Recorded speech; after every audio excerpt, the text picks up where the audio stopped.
Welcome to the Alaska Weather Show. I'm meteorologist Peter Chan, coming to you from the National Weather Service on behalf of a unique partnership with Alaska Public Media.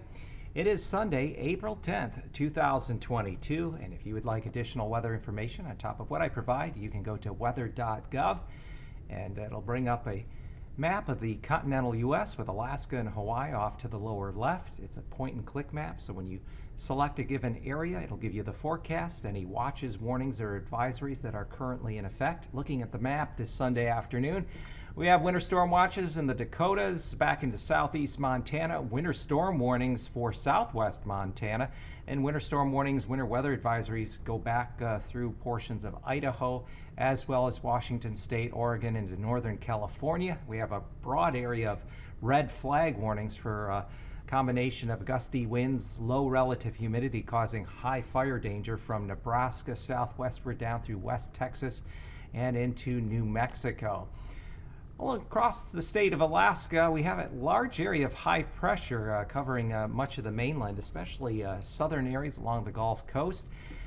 Old aviation term, CAVU, ceilings and visibilities unlimited in some areas. Beautiful bright blue sky. It lends toward chilly nights, but pleasant daytime temperatures as long as it's not windy. Now, in the Panhandle, there's going to be a stronger pressure gradient across that area, especially Monday into Tuesday. So even though you can see some sunshine, it's going to be breezy and feel quite a bit cooler, feel more like March than April. We're also seeing the amount of daylight growing here through the spring. As a result, our chances of seeing the Northern Lights aurora viewing season will be coming to an end here toward the end of the month, as it simply is just too much daylight. And things are looking like here maybe mid to late April could end up trending cooler than normal. So we'll have to keep an eye on that as the month unfolds. But a quick check of a few FAA webcams this afternoon up around Fairbanks. Esther Dome reporting some lower ceilings and some light snow temperature, 18 degrees. There is a little milder air trying to push in from the southwest that's touching off this cloud cover, and a little bit of light snow. Further south down there in Ketchikan, mostly sunny skies, 46 degrees. You can see the wind ripples though on the water. In some areas of the Panhandle, we'll see wind gusts out of the north-northeast tomorrow on the order of 30 to even over 40 miles per hour in some locations. Well, late last evening, there was a brief, strong G3 class geomagnetic storm. Kind of came out of nowhere. It was a bit of a surprise, but it did briefly enhance aurora. Northern lights were visible as far south as northern New England, parts of the northern U.S., Dakotas to Washington State. You may have been able to see something as well if you were in a nice clear location away from any town lights. We do have coming up by next weekend, Saturday, April 16th, the full pink moon of April. And mark this on your calendar, the full moon of May, the flower moon, is also going to result in a total lunar eclipse visible across North America. So that's May 15th for future reference. And getting back to, well, we certainly have a lot of growing spring daylight this time of year. Utqiagvik, Barrow at 71.3 degrees north latitude has today's date, April 10th, over 15 and a half hours of daylight, gaining just over 10 minutes per day now. Anchorage at 61.2 degrees north latitude. We're seeing 14 hours, 16 minutes of daylight today. And that's over 5.5 minutes gain now at this time of year. And Ketchikan coming in at 55.3 degrees north, seeing almost 13 hours, 48 minutes. So that's about 4.5 minutes per day. And as I mentioned, the aurora viewing season will be drawing to an end, especially in the higher latitudes as we get toward the end of the month. Simply too much light. Quick reminder. There's been a transfer of National Weather Service forecast office responsibilities from Anchorage to Fairbanks. So now if you are in the Cantwell area, Denali area, and Hooper Bay, and Chevac in the southwest. The Fairbanks office will be taking care of your forecast and warning responsibilities. Mentasta Lake and Chisana in the eastern Alaska range will now have Anchorage forecast office will be taking care of the forecast and warning responsibilities. And then there's been a new marine zone created, 201, for Toland Strait to Dowell Point, and that'll fall under the jurisdiction of the Fairbanks office. If you want more detailed information, it can be found in the news headlines at the top of the National Weather Service Anchorage and Fairbanks web pages. Looking at satellite imagery, we have a lot of clear skies along the Gulf Coast and through the southwest along the Alaska range. There has been some moisture, though, eastern Alaska range and up there around Fairbanks. There was a little moisture, warmer air coming in with a warm front late yesterday and overnight tonight in through western parts of the state. So you are seeing some cloudiness there along areas of the Yukon River, but especially southern parts of the state, it's been nice and clear. And even in through the Panhandle, starting to see some sunshine as well. But as I mentioned, the winds are going to be kicking up there across the Panhandle for Monday and lingering into Tuesday. Some wind gusts 30, even a bit over 40 miles an hour will make it feel cooler despite any sunshine. Then cloud cover continues out across the Aleutians. We have an area of low pressure lifting northward up toward the central Aleutians as a big area of high pressure situates itself extending from southeast of Kodiak Island across the southwest mainland to the Alaska range. Pretty strong feature, but we do have some pockets of moisture, a little bit of light snow flurries in areas of the mainland, just north and eastern Alaska range, as well as up along the North Slope and Arctic coast. More widespread precipitation, low cloudiness resides out over the Bering Sea as the low pressure will be sitting out there Monday afternoon, the western Aleutians, while the ridge of high pressure extends from the North Pacific up through Kodiak Island across the central mainland to along the Canadian Arctic coast. And that will tend to hold, weaken a bit though by the time we get into Tuesday, though still breezy conditions continuing there, northeasterly winds across the areas of the Panhandle, making it feel cooler. Lows tonight, where it does clear out there in the Panhandle, could get down below freezing. 9 above Glen Ellen, Copper River Basin. Highs tomorrow should reach lower mid-40s there through the Panhandle, as well as much of south central areas, even flirting with 50 there at Talkeetna with a little downslope. For Tuesday morning, we see lows below freezing in the Panhandle, mid-upper 20s, and even across much of the interior of the south central areas. Anchorage about 24 or so, 10 above at Glen Ellen, and temperatures back up in the 40s, maybe squeaking out of 50 there at Talkeetna. Looking at lows on Monday morning, they've come up quite a bit across the northern portions of the state, single digits generally above zero, and teens, and high temperatures come Monday afternoon could hit or exceed 40 in Fairbanks, and certainly along just the north and west side of the Alaska range along the Yukon River. And Tuesday morning, we do anticipate lows still back down near plus or minus a few degrees above zero there in the northwest Arctic coast. But again, temperatures back up 40 plus along and south of the Yukon River. Southwest interior lows teens and lower 20s on Monday morning, above freezing as you extend out along the Alaska Peninsula into the Aleutian chain. Lower 40s across as you creep up the Yukon and Kuskokwim River basins. And temperatures generally near or a bit above 40 there for the Aleutians. And Tuesday morning lows, again, some teens and 20s there through the southwest interior, with high temperatures getting back up 40s with even a few isolated 50-degree readings. Let's check out the 6 to 10-day temperature outlook provided by the Climate Prediction Center of the National Weather Service. April 16th through the 20th, below normal temperatures centered across central, east central areas along the Alcan border, with above normal temperatures in the southwest, Bethel down toward Dillingham. And as we go past the 20th in toward the end of the month, we could see the area of below normal temperatures expanding back toward the west across the central interior there. That would be April 18th through the 24th. So we're not going to be trending warmer, at least that's the current outlook that we're anticipating. And then looking at precipitation, April 16th through the 20th, precipitation could average a little bit above normal across the southeast, south central interior along the northern Gulf Coast into the Panhandle, and a little below normal there, the Brooks Range and areas of the North Slope. And then that'll tend to push back toward the northwest, a little drier conditions there on the west side of the state, April 18th through the 24th, with the areas of a little above normal precipitation continuing across the southeast and into the Panhandle. And now, aviation weather around Alaska. Well, let's take a look now at your aviation weather. If you have a flight planned Monday into Tuesday, main weather feature continues to be a ridge of high pressure extending up into the mainland from the Gulf, and this feature is bringing widespread VFR conditions to much of the mainland, especially along south central areas, Gulf Coast into the Panhandle. We do find some pockets of IFR along areas of the lower Chukchi Sea from Kotzebue on up along the coastline there south of Point Lay, and then out over much of the Bering Sea and extending along the length of the Aleutian chain. And that will continue into Monday afternoon. Pockets of IFR up there into the Chukchi Sea, extending from St. Lawrence down through Nunavik Islands, south and westward throughout much of the Bering and throughout the Aleutian chain. But we have widespread VFR conditions. We'd say ceilings and visibilities unlimited, an old aviation term.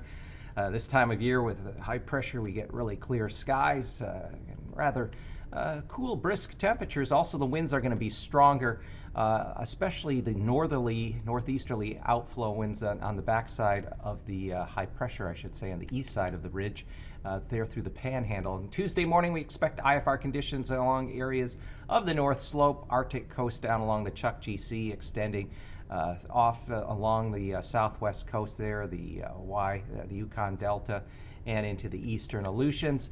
And Tuesday afternoon, still rather widespread IFR conditions, Alaska Range, the Gulf Coast, in through the Panhandle, though those northerly breezes will continue there across areas of the Panhandle. Past conditions across much of the state here through the mainland. We're looking at VFR conditions, Anatovik as well as Adigan Pass. And as we fly south through the Yukon River Valley, VFR, down into the west arm of the Alaska Range, Lake Clark and Merrill, both VFR. Rainy Pass, we'll see VFR conditions, as will Windy Pass up through the central Alaska Range. A little further east, there's a little moisture. We could see MVFR conditions at Isabel and Mentasta Pass in the morning give way to VFR conditions for the afternoon. And then further south, cutting across the Copper River Basin, generally VFR conditions, and getting into Tanita VFR, as well as at Portage Pass and across throughout Prince William Sound, eastward along the Gulf Coast and into the Panhandle. In the north there, Chilkoot and White, VFR conditions expected on Monday, though again, north-northeast winds. We'll see some breezier, gustier winds set up on the east side of that rather sharp high-pressure ridge. Freezing levels have bumped up a bit, 2,000 to 4,000 feet across the southwest, including the entrance of Cook Inlet. And then freezing levels aloft are running generally 4,000 to 5,000 feet there throughout the eastern Aleutian chain on up to the tip of the Alaska Peninsula. Surface freezing line runs along the outer southwest coast of the Panhandle, across the northern Gulf, just on the east side of Kodiak Island, and back across the central Alaska Peninsula into the central Bering Sea. Greatest potential for some icing will be down there, the lower portion of the Alaska Peninsula, between 9,000 and 16,000 feet. There's some moisture working its way northward across that area. Also, north of the central Aleutians, between 4,000 and 14,000 feet. And then there could be a few pockets of icing between 2,000 and 12,000 feet in the far north along the Brooks Range North Slope area, but that would be rather isolated. Upper level jet stream winds, we have the ridge extending up into the mainland and broad northerly flow along the Alcan border into the Gulf, accelerating from 70 to just over 90 knots through the central and lower Gulf. And then as we bring it down to 9,000 feet mid-levels, we see that broader area of mid-level winds of 50 to 60 knots along and south of the Gulf Coast, extending down through the Gulf into the North Pacific, west of Haida Gwaii.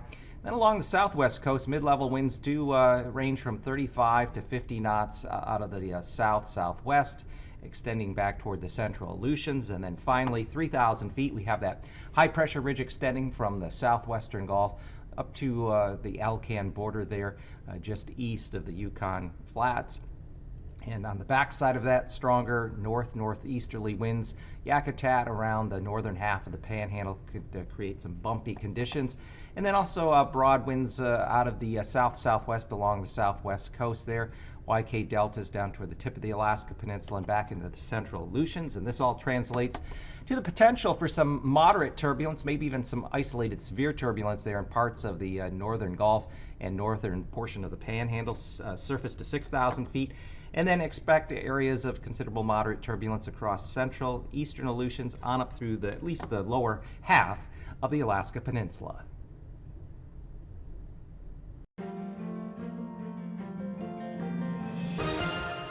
Welcome back to another edition of Alaska Weather Facts. I'm meteorologist Dave Snyder, and joining us once again is Eric Stevens, our good friend from GINA, the Geographic Information Network of Alaska, based up at UAF. And thanks for joining us, Eric. Really appreciate it. Oh, happy to be here, Dave. We love to hear about all the fascinating developments, new and old, and how we're using the tools here, especially around Alaska. And I've got to think that, satellite meteorology right now is a fascinating time to be involved in. If we go back to the first satellite, Tyros, back in 1960, I think is when we got some of those first pictures. Weather and meteorology probably changed that day for a whole lot of people, and it's still changing today, right? Oh, you know it. Satellite imagery is so important, and it's getting better all the time. Yeah. Of course, never perfect, but especially for us in Alaska, where there are other data sets like radars and weather balloons are so thinly spread. Right. The satellite is the great equalizer because the satellite sees everything. Right.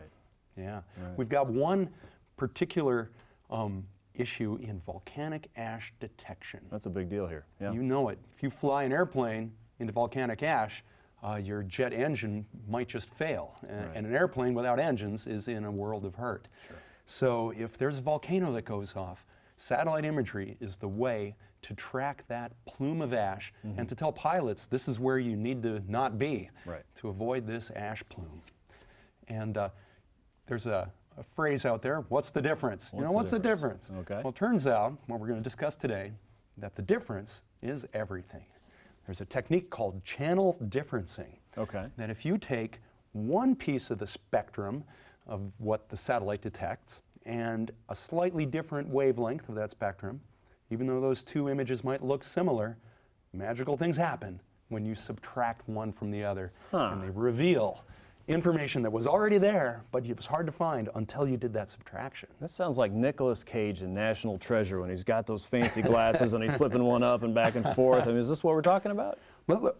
Let's go more highbrow and talk Michelangelo. Oh, so apparently Michelangelo made some amazing sculpture and someone said, Michael, that's amazing. How did you do it? And Michelangelo's reply allegedly was, well, in that rock, the statue was already in there. Right. I just scraped away the unnecessary bits. In satellite meteorology, sometimes there are meteorological features that are in the data, but you can't see it until you combine or difference some of the channels. Okay. And we've got a case, good old Pavlov volcano goes off now and then. Sure. And you can observe directly a picture of the volcano. Just take it with your iPhone. You can see a volcano going off. Yep. Right. But if you want to get the broad view, we need satellite to do that. Now, there are a couple of wavelengths that we can look at. So what's a wavelength? That's the amount of space between a peak and a valley and another peak in a certain part of the electromagnetic spectrum. We're going to look at 12 micron wavelength and 10.8 micron wavelength. What is a micron? So what's a micron? Yeah, we're getting into the geek department now. A micron is a unit of length, and it is quite tiny. We're looking at what's called long wave wavelengths. Okay. But it takes 25,000 of these microns to make an inch. A human blood cell is about 5 microns across. So when we're talking about 12 micron imagery as allegedly long wave, well, that's relative. Pretty short for light. Yeah, it's other part of the, it's just an expression for the spectrum there. Okay. So we can look at a 12 micron image, say a satellite image. At 12 microns, we're seeing a heat signature here, really, and the way this color enhancement works is the yellow and the red stuff is high cold clouds down here over the Gulf of Alaska into South Central. And if you were asked, where do you find the volcanic ash plume in this image? Hey, where do you find the volcanic plume in this image? It's hard to do. I'm not sure I could find it. If you were to look at this image and just say, show me what jumps out at you here, I'd say, well, nothing really. Well, let's look. So 12 micron doesn't help us. Let's look at 10.8 microns. All right. All right, look at that. It's practically the same image. So where's this volcanic ash? Can't find it at 12 microns, can't really see it at 10.8, but when we subtract one channel from the other, magically the plume appears. The color enhancement here highlights the ash in blue. Wow. The information was already there, but we couldn't find it until we subtracted one channel from another. Very interesting. It's almost magical. Similarly, let's say you're looking for fog up on the North Slope. It's kind of a foggy neighborhood. Sure. In 11 micron and 3.9 micron, we've got a 3.9 micron image here. it's a big fuzzy blur over Barrow. We can't see where the fog is. But the information is lurking in there waiting for us to reveal it. All we have to do is find that difference between the 11 micron and the 3.9, and then this image becomes this image, and the fog bank jumps right out, and you can see it up there at Barrow. Now, you got to choose the right tool for the job. Sure. Like they say, you open your toolbox, all kinds of stuff in there. What do we need for this particular task? If you want to find volcanic ash, we look at 12 and 10.8 micron, find that difference. If you want to find fog, we'll look at 11 and 3.9 micron, find that difference. It's great, different tools for different jobs. Of course, there's always caveats and gotchas, but this fog procedure, it only works at night, because when the sun comes up, it gets in the way.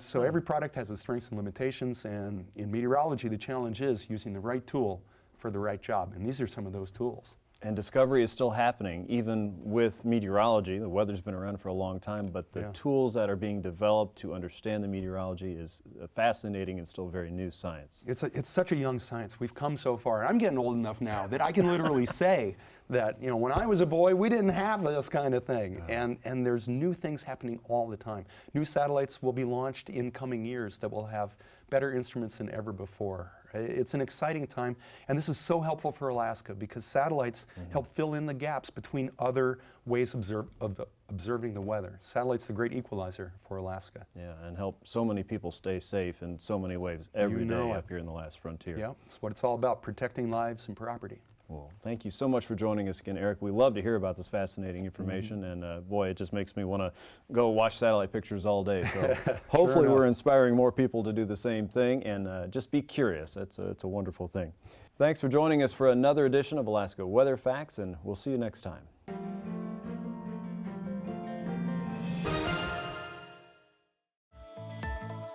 And now, marine weather around Alaska. Welcome back to our marine weather segment. Looking at the sea ice edge, we do have a little milder temperatures that'll be pushing up into the southwestern portion of the state. As a result, the ice edge along the southern extent will have a tendency to melt, and we may see the ice move a little slightly northward and westward, but we can see that it has retreated a bit from around St. George, at least to where it was late last week and over early this weekend.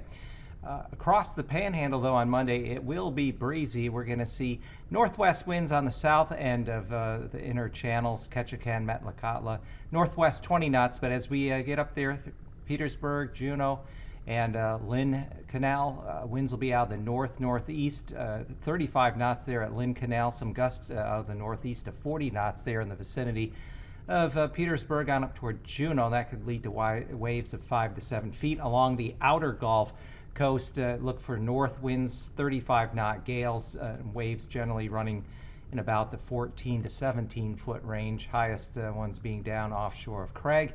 And on Tuesday, continued windy there across the central inner channels with gusts to 35 knots, Petersburg on up toward Juneau, 50 knots down the length of Lynn Canal out of the north, with waves running as high as 6-7 feet there in Lynn Canal, generally 4 feet the inner channel southward. And then an offshore northeasterly flow off of Yakutat, Gustavus, Sitka, and Craig at 25 to 30 knots and waves running 9 to 12 feet. Northwestern Gulf winds won't be quite as strong, 10 knots out of the north there, Prince William Sound, waves 2 feet. Lower Cook Inlet, 20-knot north winds with waves around 4 feet there at the entrance, and variable winds around 10 knots offshore of Seward there in the northwestern Gulf. And the winds will continue to come down on Tuesday. Look for variable winds around 10 knots, not just in Prince William Sound, but through the middle and upper portion of Cook Inlet, with waves only running a couple of feet, and variable winds offshore there from the Kenai, 10 knots with waves of 4 feet, 3 to 5 foot waves at the mouth or entrance there of Cook Inlet. Variable winds on Monday will be the case. Kodiak Island, Shelikof Strait around 10 knots. As we go down, though, the length of the Alaska Peninsula, southeast winds will pick up to 30 knots on the Pacific, North Pacific side, 30 knots gusting to 45 knots north of Cold Bay, waves around 7 feet. And on Tuesday, winds across much of the region should generally be out of the east-southeast, around 50 knots in the vicinity of Kodiak Island, but 25 knots elsewhere along the length of the peninsula. and waves 9 to 10 feet on the North Pacific side, 4 to 5 feet on the Bering side. Throughout the Aleutian chain, central eastern Aleutians look for southeast to south winds around 25 knots on Monday. Waves 10 to 12 feet on the North Pacific side, 9 to 10 feet on the Bering side. And on Tuesday, winds will continue generally out of the south, around 20 knots, a little stronger there, Atka toward Adak, 25 knots, and waves 8 to 12 feet on the North Pacific side and 5 to 8 feet on the Bering side. And looking at the southwest coast, we have winds out of the southeast, 25 to 30 knots there, just in the vicinity of St. Paul and St. George, so that'll cause the ice to want to shift a little westward, and those southeast to east winds continue all the way up there past Nunavik Island, south of St. Lawrence, and easterly winds 15 knots there in Norton Sound.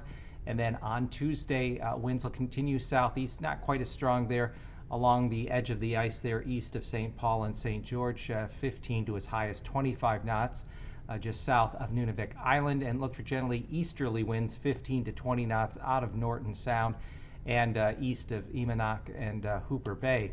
Along the Arctic coast, winds will generally be southeast to south, 10 to 15 knots. Lower Chukchi Sea, look for southeast to south winds 15 to 20 knots, and then more easterly winds off the west end of the Seward Peninsula in the vicinity of Wales and Port Clarence. And on Tuesday, winds shift to the north, Prudhoe Bay on over toward Utqiagvik. They turn northeasterly and pick up to 20 to 25 knots through the lower Chukchi Sea and on through the Bering Strait.